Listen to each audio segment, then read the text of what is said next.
আসসালামু আলাইকুম। ভালো আছেন? হ্যাঁ, কোথা থেকে আসছেন? আমার বাড়ি হচ্ছে জামালপুর। বহু দূরে। ভালো আছেন না? ভালো আছি। আপনার বাড়ি কোথায়? বাড়ি বাগান। বাগানে। হ্যাঁ। এখানে কি করেন? আমি এখন পাহাড়ে। এখানে পাহারা দেন। এখন আমাদের কম। কটা বাজাইছেন? আইসি যে ঘন্টাখানি হয়। ডিউটি করেন এখন? 8 ঘন্টা, গ্রামও তো 6টার দিকে। 8 ঘন্টা না? হ্যাঁ। ছেলে মেয়ে নাই? আছে। কয়জন? 3 জন। তারা কি করেন? কত বড় হয়েছে?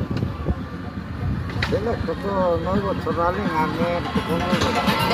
তোমরা খাইছেন কিছু? মানে আপনার জন্য কিছু খাওয়ানো আছে আমি? রোজগার কত না, একদম আপনার জন্য কিছু খাওয়ানো আছে। যেহেতু দুপুরবেলা। হ্যাঁ? 11টার দিকে খাইছেন? 11টা। 11টার দিকে খাইলে এই খাওয়ান তো নাই।